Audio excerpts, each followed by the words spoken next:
Assalamualaikum warahmatullahi wabarakatuh. Perkenalkan, nama saya Anita Kusmawati.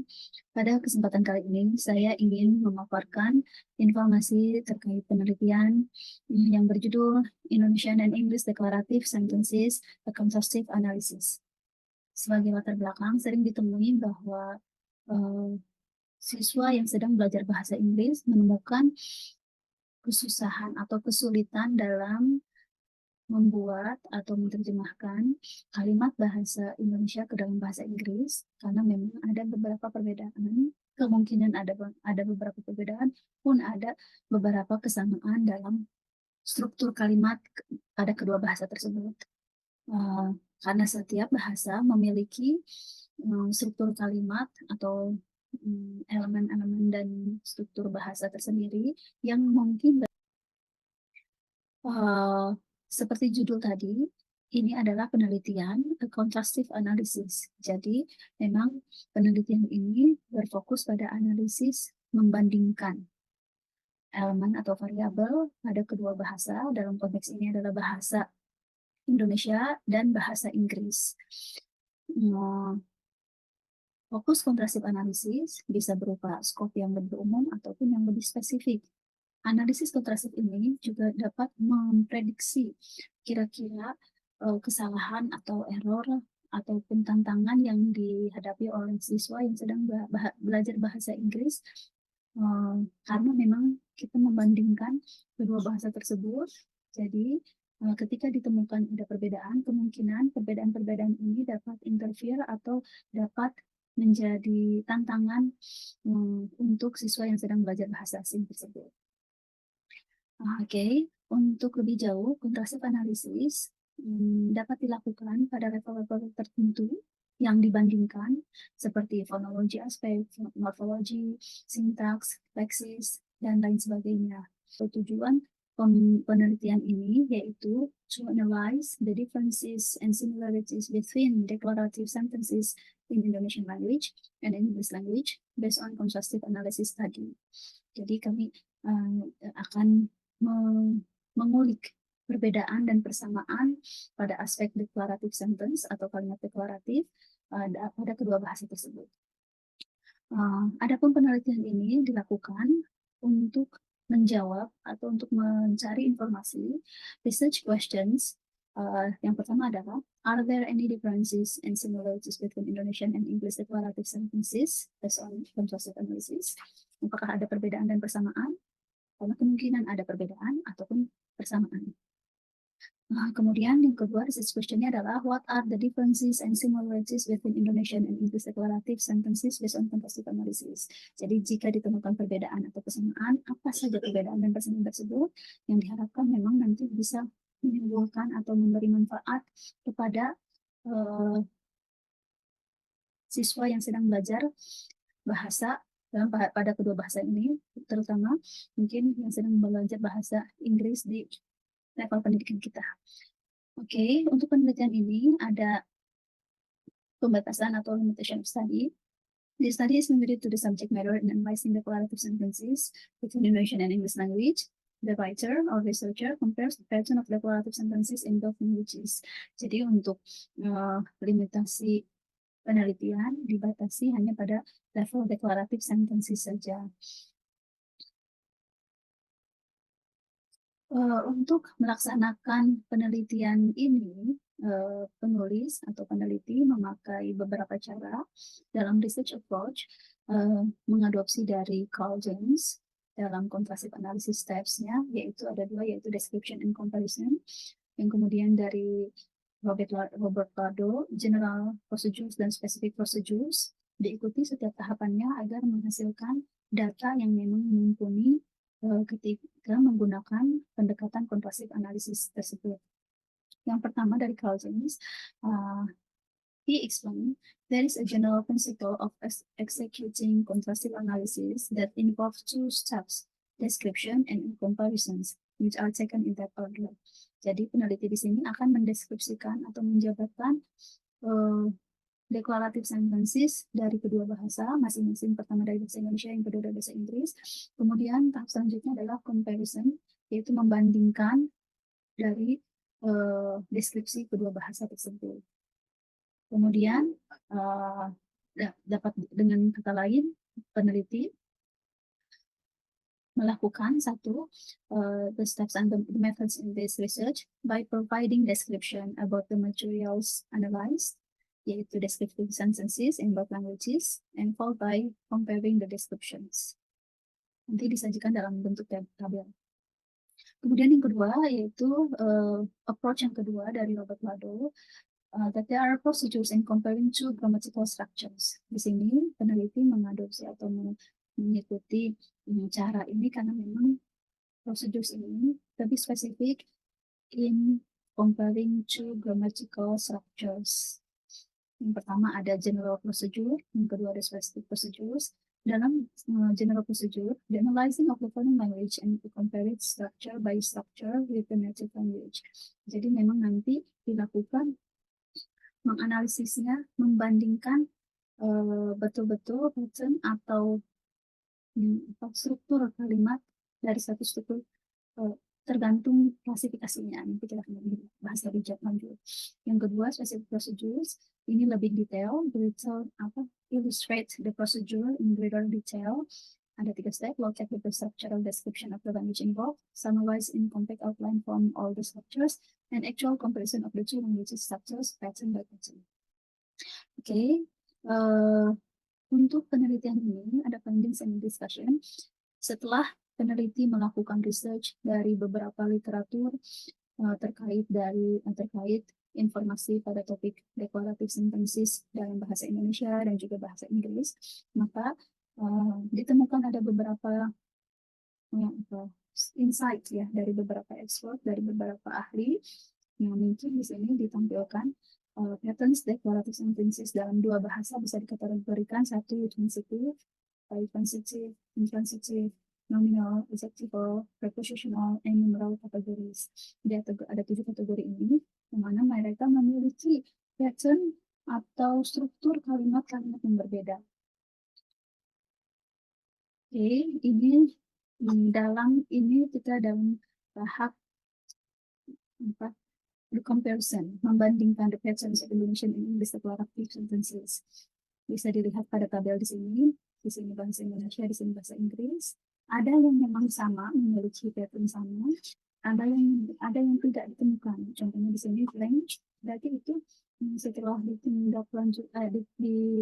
dibandingkan, dideskripsikan, dilihat, dibandingkan, maka untuk pattern 1, subject complement, ya, patternnya atau strukturnya subjek dan complement tidak ditemukan dalam bahasa Inggris.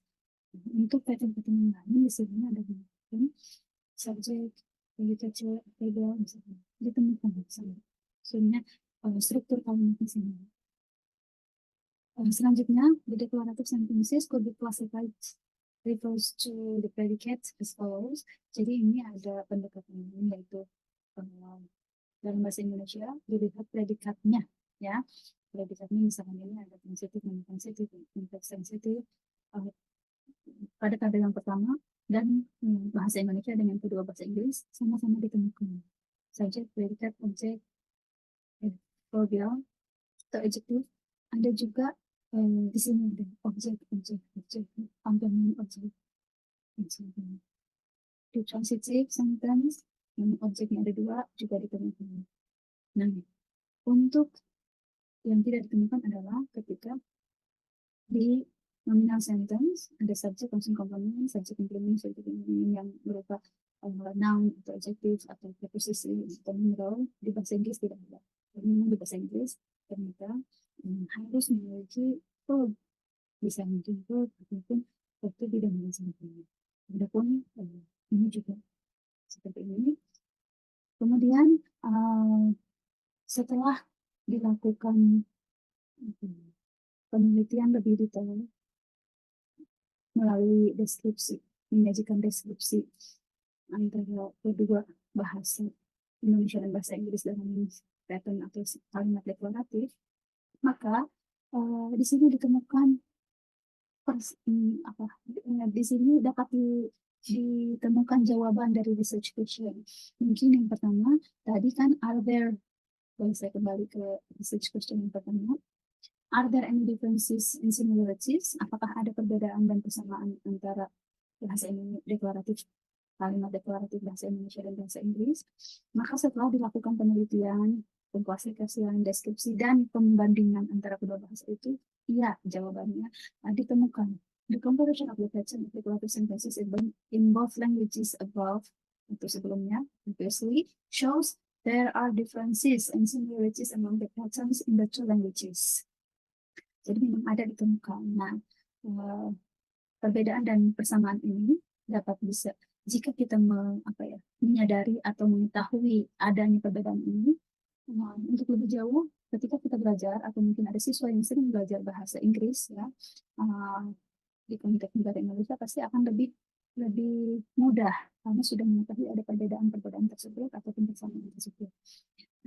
Slide selanjutnya menyajikan perbedaan-perbedaan. Yang pertama, the differences between the declarative sentences, Indonesian and English declarative sentences, ditemukan yang tadi di tabel ya. The difference found in the pattern 1, subject complement in Indonesian language, that is the declarative sentence patterns for equational or nominal sentence. Pada kalimat deklaratif bahasa Indonesia atau mungkin lebih dikenal positif, lima positif di jenis equational atau nominal sentence, kalimat nominal, adjective, dan proposition, serta numero, itu pattern subject complement, setelah subjek langsung complement, itu tidak ditemukan di bahasa Inggris. Ya, nah, pattern yang tadi di tabel yang pertama. Karena apa? In Indonesian language, this pattern is acceptable as grammatical sentence, while in English is not. The pattern is considered as ungrammatical sentence. Contohnya misalkan ya, saya ambil dari kalimat nominal atau kalimat yang ada pattern ini. Dia cantik. Dia subjek, cantik itu complement, maka kalimat ini dapat diterima dalam bahasa Indonesia. Tapi ketika kita menerjemahkan atau mengcompare ke dalam bahasa Inggris, dia misalkan she, cantik, beautiful, itu tidak bisa unacceptable for in English language karena memang dianggap ungrammatical. Di sini subject complement tidak ada di dalam bahasa Inggris. Ini ada di dalam bahasa Indonesia pada pattern kalimat deklaratif. Nah, kemudian perbedaan juga ditemukan pada predikat. Ya mungkin ini sama juga ya intinya, tapi ketika kita melihat isu atau some predicators, the predicator of English must include phrase, while in Indonesian it could be include phrase, adjective, non-phrase, numeral, and proposition. Masih nyambung dengan pattern satu tadi subject complement yang memang tidak ada. Kalau bahasa Inggris biasanya dipakaikan to be untuk membuat kalimat itu grammatical. Jadi kayak tadi she beautiful menjadi she is beautiful. Kemudian perbedaan ditemukan di sini untuk pattern atau struktur kalimat deklaratif yang lainnya. The other patterns of declarative sentence represented in the table, previous table, pattern 2 or pattern 6, are acceptable in both Indonesian and English sentences. In view of the rest of patterns have phrase as predicates of the sentences, which considered as grammatical sentence in the two languages. Jadi memang pattern lainnya memiliki verb phrase pada predikatnya. Di dua-duanya acceptable. Kemudian persamaannya, except the predicators, the other elements of the sentence are likely similar in the two languages. Jadi kalau elemen kalimat itu ada predikat, ada subjek, ada komponen, ada objek. Nah, untuk kecuali selain dari predicators atau predikat ini, elemen-elemen yang lain itu hampir sama saja. Ketika objek memang setelah subjek, misalkan dalam kalimat transitif setelah verb, subjek, predikat, objek atau s, subjek, verb, objek. Nah, dengan kata lain, dapat disimpulkan bahwa setelah melakukan deskripsi detail penganalisisan pada jenis kalimat deklaratif dalam bahasa Indonesia dan bahasa Inggris, memang perbedaannya ditemukan adalah pada predikat yang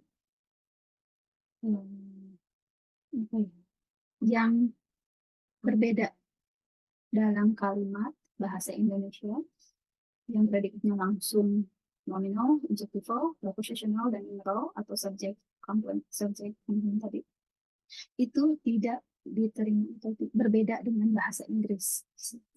So, from 7 categories of declarative sentences which are divided based on the predicates, ya, transitive, intransitive, intransitive, nominal, adjectival, prepositional, and numeral. Indonesian language has 6 declarative sentence patterns, while English has 7 patterns. There are some patterns of declarative sentences that similar between Indonesian and English language, exactly in the category of transitive, detransitive, and intransitive. Ini yang sama ya. Kalau yang berbedanya adalah ini. In contrast, there is pattern of declarative sentences that exist in Indonesian, while in English it doesn't. It is not. It is the pattern of SC atau subject component. In this pattern, the predicate is the component. Sebagai tambahan, English language has patterns of declarative sentence using intensive verb or copula verb, yaitu verb to be, kemudian dengan nama verb to be, but it doesn't belong to Indonesian language since Indonesian language has no verb to be. Jadi, seperti itu perbedaannya dalam kalimat deklaratif yang dapat dipresentasikan hasil dari penelitian yang sudah dilakukan. Mungkin itu saja dari saya. Terima kasih. Semoga bermanfaat. Wassalamualaikum warahmatullahi wabarakatuh.